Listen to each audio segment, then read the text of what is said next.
우리가 출근길에 늦으면 막 달리잖아요. 그런데 혹시 이런 적 있으실까요? 눈이 갑자기 뿌옇게 흐려지고 렌즈가 갑자기 불편해지고 심지어 뛰고 난 다음에 눈물이 줄줄 흐르는 경험. 많은 분들이 체력이 떨어져서 그런가 생각하시는데 사실 이건 바람, 속도, 자외선, 땀이 눈을 괴롭혀서 발생하는 눈의 보호 반응입니다. 오늘의 주제인 운동할 때도 마찬가지인데요. 러닝, 자전거, 등산, 골프 등 운동을 할 때도 우리 눈은 모르는 사이에 상당한 스트레스를 받고 있어요. 그래서 오늘은 운동 중에 나타나는 눈의 이상 증상들, 그리고 이를 예방하는 방법까지 차근차근 이야기해 보겠습니다.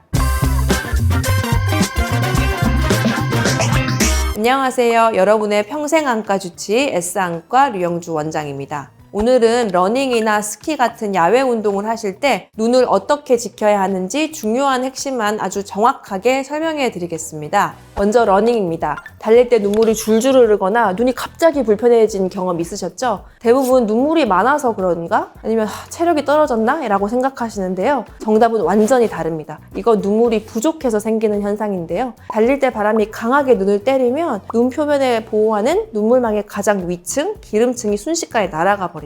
그러면 눈은 비상 상황이라고 판단하고 눈물을 막 쏟아냅니다. 그래서 겉으로는 눈물이 많은 것처럼 보이지만 실제로는 계속 건조한 상태가 지속되게 돼요. 문제는 안경이 걸기적거린다고 렌즈까지 착용하셨으면 문제가 더 커질 수가 있는데요. 건조한 상태에서 렌즈가 눈 표면이랑 마찰을 일으키고 또 땀이랑 먼지가 붙어서 렌즈가 미세하게 눈을 긁을 수 있습니다. 이걸 방치하면 결국에 각막에 상처, 전문용어로 각막 미란이 생길 수 있고 여기에 세균까지 더해지면 세균성 각막염까지 이어질 수 있어요.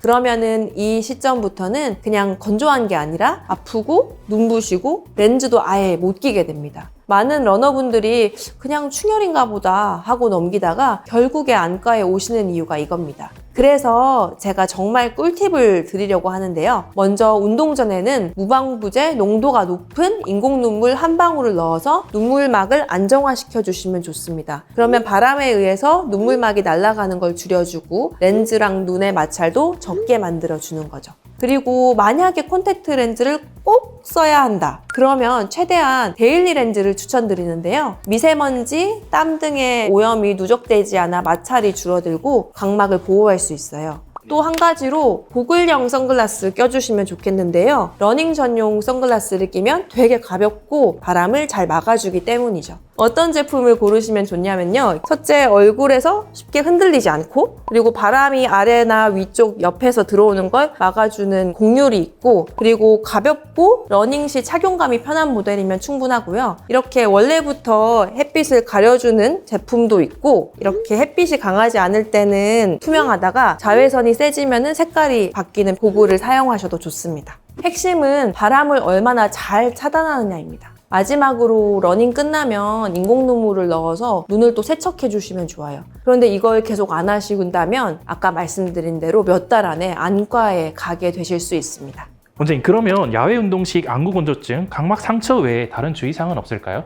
당연히 있는데요. 백내장입니다. 러닝처럼 야외에서 햇빛을 오래 받는 운동을 하면 피부뿐 아니라 눈도 당연히 자외선에 노출이 돼요. 그래서 자외선은 눈의 렌즈 역할을 하는 수정체 단백질을 서서히 손상시켜서 시력을 흐리게 만드는 백내장의 원인 중에 하나예요. 또 자외선은 결막과 각막에도 영향을 줘서 익상편이라는 비정상 조직이 자랄 위험도 높이는데요. 익상편이라는 게 까만 동자에 이렇게 하얀색 살이 자라 들어가는 현상이거든요. 이런 건 바람이나 자외선 때문에 잘 생길 수 있어요. 그래서 러닝이나 야외 운동을 할 때는 앞서 말씀드린 UV 차단 선글라스 또는 고글 꼭 착용하시길 바라고요. 챙 있는 모자도 함께 써주시면 더 잘 차단되겠죠? 마지막으로 하나 더 말씀드리고 싶은 게 있는데요. 만약에 러닝을 하시다 갑자기 초점이 안 맞는 느낌이 간혹 들 수도 있어요. 이런 걸 전문 용어로 일시적 흐림 증상이라고 부르는데요. 대표적인 증상으로는 멀리가 갑자기 흐릿해지고 다시 그게 또렷하게 보이는데 시간이 걸리는 건데요. 이건 대부분 일시적이고 특별히 위험한 건 아닙니다. 땀과 염분이 눈 표면을 자극해서도 생길 수 있고 또 너무 많이 여름에 뛰시면 탈수가 되잖아요. 그럴 때 생길 수도 있고요. 또 조절근이 피로해서 생기기도 합니다. 그래서 아주 심각한 안질환은 아니지만 러닝을 많이 하신 분들이 종종 놀라서 말씀해 주시는데 걱정 안 하셔도 됩니다.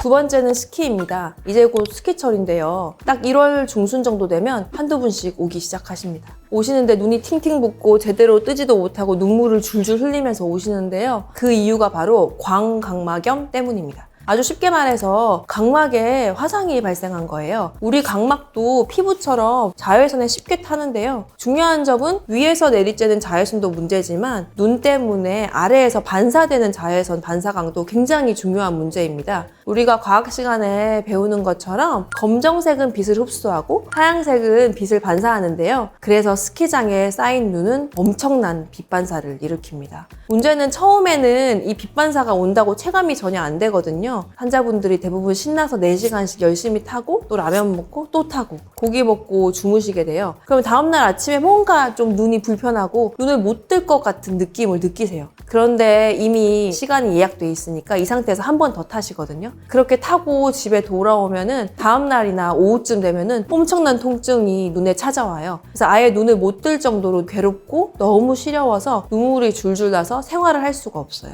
그래서 역시 해결책을 말씀드릴 텐데요. 먼저 UV 400 선글라스를 꼭 챙기시길 바랍니다. 그 중에서도 자외선 차단율이 거의 100% 정도 되는 것인지 꼭 확인을 하셔야 돼요. 그리고 간혹 색이 진한데 UV 차단이 안 되는 선글라스도 있거든요. 꼭 차단이 잘 되는 것을 확인하고 차단이 안 되는 건 최대한 피하시길 바래요. 그리고 정오부터 3시 정도에 햇빛이 굉장히 세잖아요. 그래서 반사광도 굉장히 세거든요. 그때는 좀 쉬시고 스키는 피하시는 걸 권장드립니다. 한 가지 더 말씀드리고 싶은 내용이 있다면 정말 자외선은 광각막염뿐만 아니라 백내장 원인 5손가락 안에 들 정도로 중요한 원인인데요. 그래서 스키 타실 때는 자외선 차단 최대한 꼭 하시길 바랍니다. 오늘의 결론입니다. 러닝, 스키 등 운동 다 좋습니다. 심폐지구력뿐만 아니라 기분도 되게 전환되고 그래서 저도 매일 하고 있었거든요. 하지만 우리 눈은 나도 모르는 사이에 계속 혹사당하고 있다는 사실 꼭 기억해 주시고요. 피부만 자외선 차단해주지 마시고 눈도 꼭 잘 보호해주세요. 오늘 말씀드리는 내용들 꼭 실천해주세요. 오늘 영상이 좋았다면 좋아요, 구독, 알림 설정 꼭 부탁드리고요. 더 좋은 영상으로 또 찾아오겠습니다. 이상 S안과 류영주 원장이었습니다.